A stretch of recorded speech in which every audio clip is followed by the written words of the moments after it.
Hello, everyone, and a very happy Tuesday to each and every one of you. Um, Welcome to your Tuesday lighting critique. So today we've got a bunch of submissions. Going to take you through a bunch of that. I've got my hat on. I'm still in vacation mode. Took my kid to a pumpkin patch this morning. Feeling good. Made it out of the corn maze alive. So we are doing good. So good things are happening today.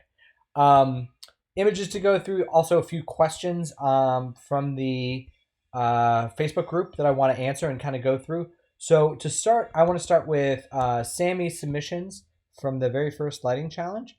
So first off, welcome to the group, Sammy. Secondly, I love these submissions. I love this scene. I actually just used very similar images to this in a presentation recently where I was talking about how, because this food critic is lit with like super cool light and his skin is almost like metallic in its specularity until the very end. Like, look at that. Like, look how specky he is. And it makes him feel very cold and very inhuman and very isolated. And after this scene, when he tastes the ratatouille and he starts to warm up and loosen up, you can see some of the warmth and softness return to his skin. But overall, I love it. Like, check out how his eyes are bugging out here. Super poppy, super like just poppy, basically just popping off the background there.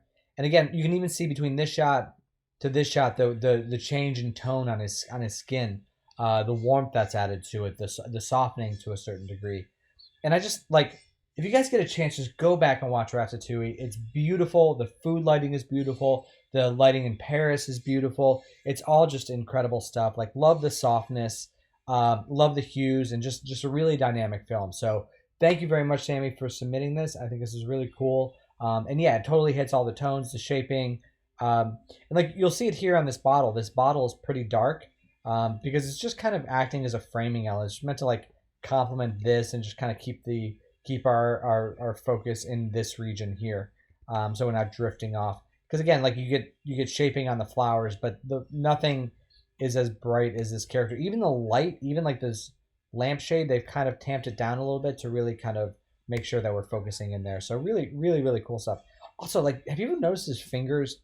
They are creepy, crazy long, but that's just character design. That's a lot of fun. All right, let me hop over into the Facebook group. I want to answer a couple questions here. First off, Emma had a great question about eye dings.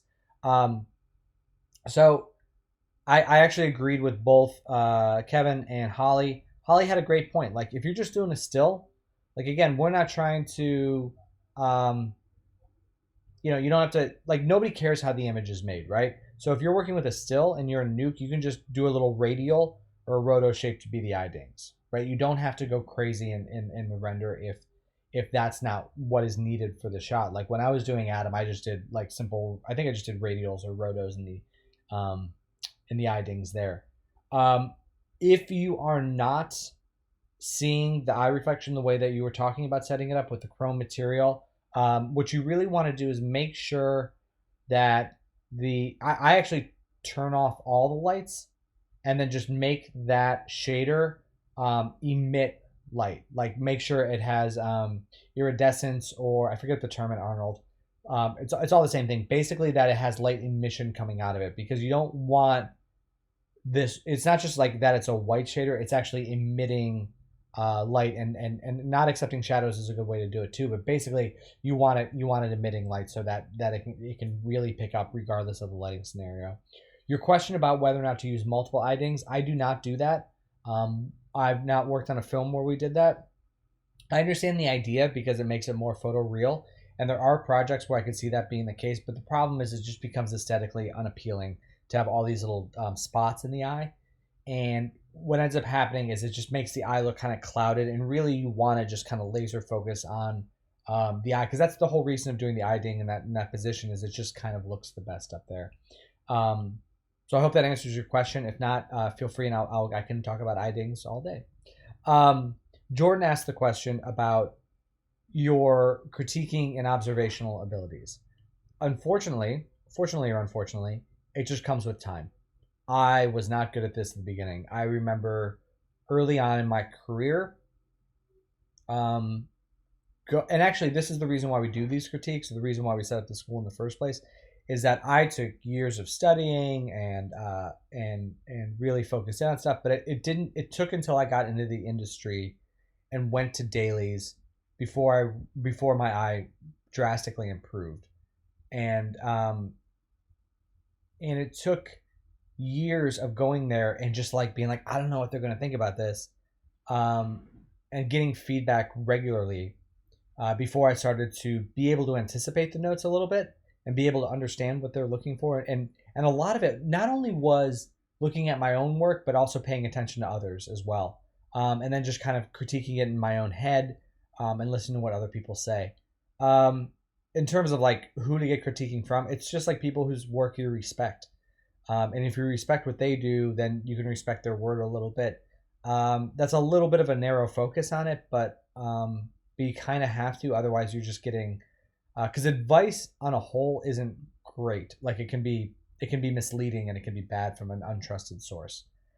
So that's my advice there. I know that's not great, but the idea is that this is where experience comes into play. Is you just kind of get better with this stuff, and the more you do it, the more you see it, the more comfortable you get with it, and honestly, the more confident that you get. I'm going to try.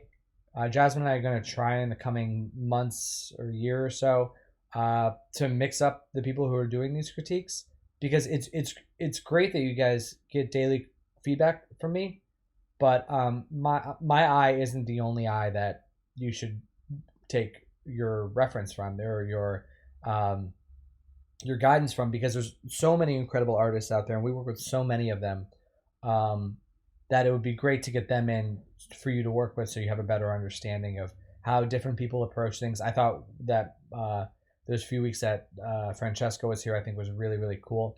I learn stuff every day from people, so it's just a matter of getting in and being more experienced with it, which sucks, but it's kind of the way these artistic practices have to be.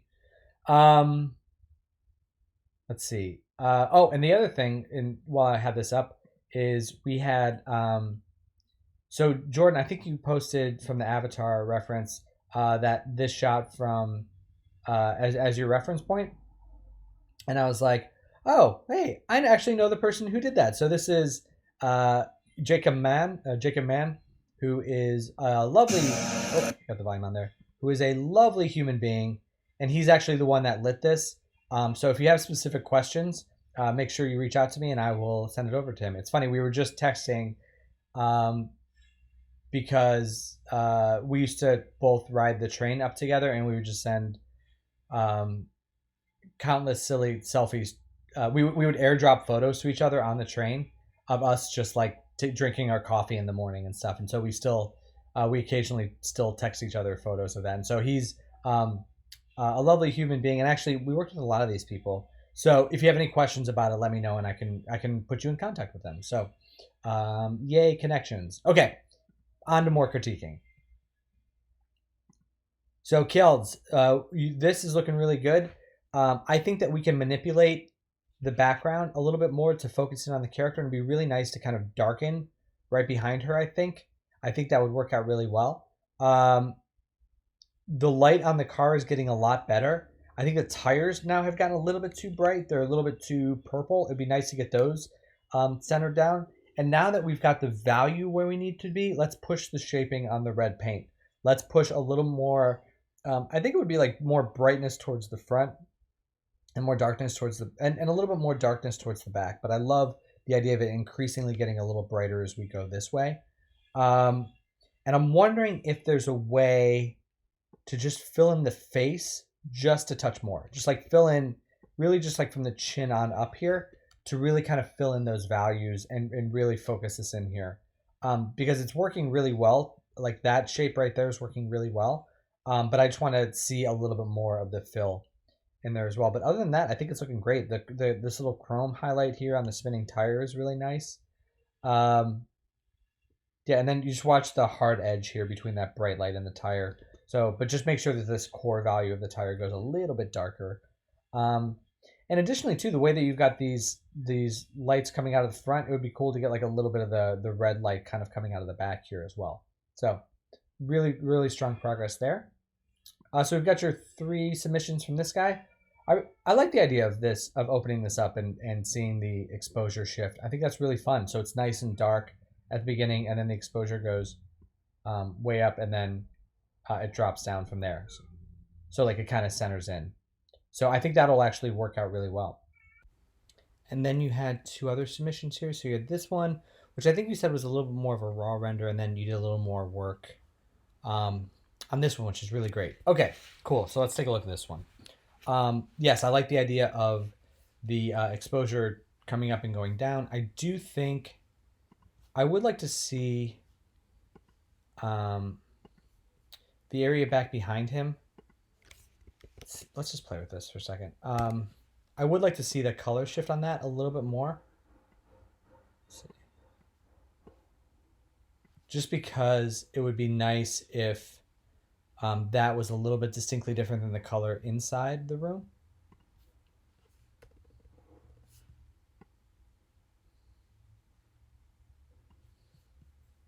Like, maybe not that blue, but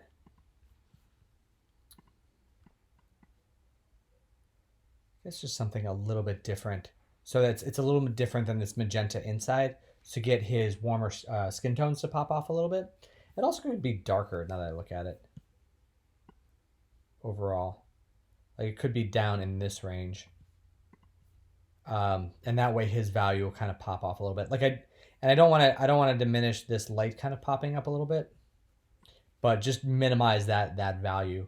Again, you're doing a really good job. I love the bounce light shaping here on the door. I think all that's looking good. His face, I think it's just more bounce on him. It looks like he's got like a 5 o'clock shadow. It looks like he's bearded. His eyes are also very very dingy, but without being bright. Do you know what I mean? Like I see a lot of reflections in the eyes. It's almost like there's almost like a car headlight driving at him. But there isn't a lot of value in his face. So I think it's a matter of filling in his face slightly. You can fix those eye things later. Not too concerned about that. But get some more fill value in there eventually, especially coming up from underneath and underneath his chin. And then if we're going to do this light coming down, it would be nice to get a little bit more of this is like a rim light on him there. Yeah, I think that's looking good. Jordan. Yeah, so as I was mentioning before, we got Jacob on hold. If you need me to reach out to him, he's a great guy, and he would be happy to talk to you about this. So as I make promises for other people, actually, let me reach out to him, and I don't want to make promises for people, but he is a lovely human being. Right now, I think it's overly lit. I think it's too bright. So I really want to pull back. I think there is more shaping, and I do like this color that's happening in here, but I think we need to pull back on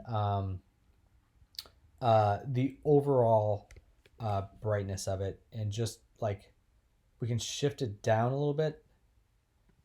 Let's go ahead and make that a little darker, and then we'll pull back on the saturation. It's a little contrasty, but like if we can soften that. But I think that you did a good job of trying to push more light into the scene, but I think it kind of overfilled everything. And so we just want to back off of that a touch. So maybe this will soften it. You know, maybe something a little more along these lines in terms of value. It's a little crunchy and dark in the shadows, but I want to see this part of the face get a little bit more in shadow, if we can. And then again, the eyes are like very very white. So if you just look into there, there's no kind of variation. They're all kind of one similar value. So I would make sure to vary that. And then also let's look at this reference again. Actually, that might be okay. I was looking at the arrow on his head, and that's kind of this character's signature. You know what? It might be too bright. I'm wondering if we could take that, like, just make sure, you probably know this character better than I do. Just make sure that color is matching his hero color. Because like in this beauty shot, you really want that to be that rich blue that is exactly specifically designed for him. But yeah, I think that's coming along well there. Emma. All right. Yes. So we talked about this. in terms of the idings. The other thing that you really want to do is that I want you just to focus in on the key side of the character here, right? Like just look at the value versus this one, but mostly this one. Like these are great references, by the way. This is working out really well. So notice the difference between Tom Cruise, the screenwriter of his face, and what we have here. Like we didn't even put them side by side. Let's do it. Let's do one thing. Oh, I closed it.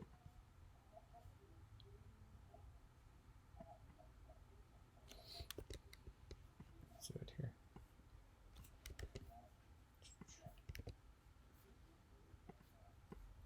So you can see, let's make Tom a little smaller.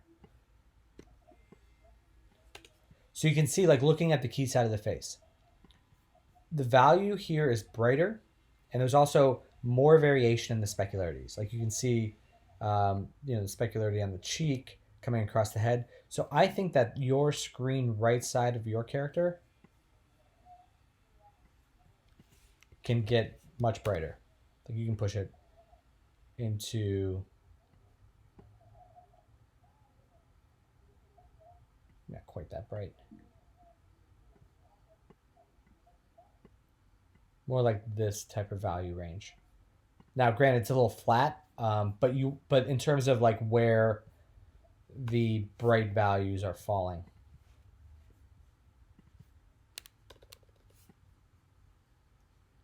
I think you get away with something much more like that, right? And turn that down there. And then once we'll push that, then I would say, maybe up the specularity so you can get some more spec hits in there, maybe around the nose, and that'll really help out a lot. I do like the fill value, but it is getting a little bit flat, and it's really beneficial that you added this, because I think what's happening is it's hard to tell in this because it's just like the one perspective, but I think that we need to limit these two down to just one light because I think it's too big, and it's creating too much soft fill, and it's just kind of all blending together. And so we want to tighten that up a little bit so to create more dark values in there. Additionally, on the key side, this one, it looks like it's pointing down here, so you may just want to watch out for that. And then all these like broad area lights are going to be a little problematic when it comes to specularity because if you think about like these broad light sources, they're not going to get that tight specular hit. So something to pay attention to, and you may want to tighten those up a little bit too. But yeah, just looking at the normal coming out of this light, you really want to be focused on him so we're not wasting rays bouncing around down here. But yeah, I think that's good. And then additionally, let me just pull this. So I think there might be a little bit too much yellow in that key light as well. So I'd push it a little bit more into that range as well. So yeah. So I think that's a good spot. And then, yeah, in terms of like actually doing the eye dings, let me just do that real quick. You can literally just do this. Like I've in a super pinch hurry, I've done stuff like this where I'm just like, oh, that might be a little big, but you can just go bing, and then bing. And if you really want to, let's see, with this one, you could even turn down the opacity on the second one, just be like ding, ding, ding. And then, yeah, and then if you really want, you can kind of create another set of them and blur them a little bit. And then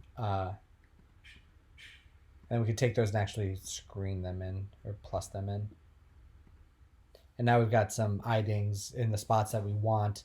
And then you can play around with them from there. But like it doesn't, you don't overthink it too much on a still. You can make them very, very simple and very straightforward. So, and last but not least, we have Ashley. So Ashley, I was looking at this and I think it's coming along really well. And I think that we have a potential to make something cool. And I'm wondering. And my thing is like I'm trying to figure out ways to get more focus on the character to separate off from the background because right now it's a little tricky because of all of these pockets of light back there are great, but there are smaller shapes and kind of distracting away from all the busyness of the foreground, because there's a lot of like chips and cards and tentacles and this lantern. There's just like a lot of stuff going on. So I'm wondering what you think about doing maybe two things. One would be to just eliminate. Oh, I still have the opacity turned down. What about eliminating all of the motel lights? Just turning them off. Just so we have like a dark canvas back there, and allow this light up top here, the sign, to go even like a little bit brighter and glowier. So it would be kind of like, let's see if I can mock it up here real quick. So you can allow that to go a little brighter, and then take all of this.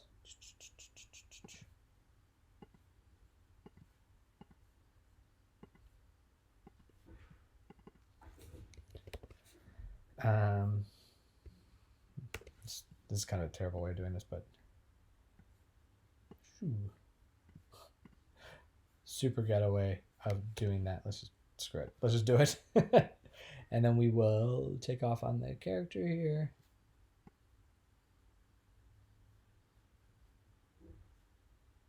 And this way, all of the focus will be kind of there on the character. And then the other thing I would like to try and add, I haven't done this before in one of these critiques. Let's see if this may be pretty ghetto, but let's just do it. I want to add, like, imagine it's like maybe a little bit of a hazier, humidity night, and there's just like a little bit of fog mist, I guess, bouncing up from this pool. And it's just kind of like hazing up the set a little bit. Let's go and blow this whole thing. And take it off the character.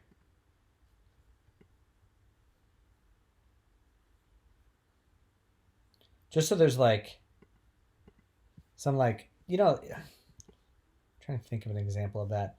But basically it would be, it would basically be humidity in the air, just like maybe a warm pool on a cool night or vice versa or something, and just like this level of haze around the background that really kind of help separate the character from the far background. And then additionally you can take, and then if you do that, I think we can still take the character, push him a little bit brighter there.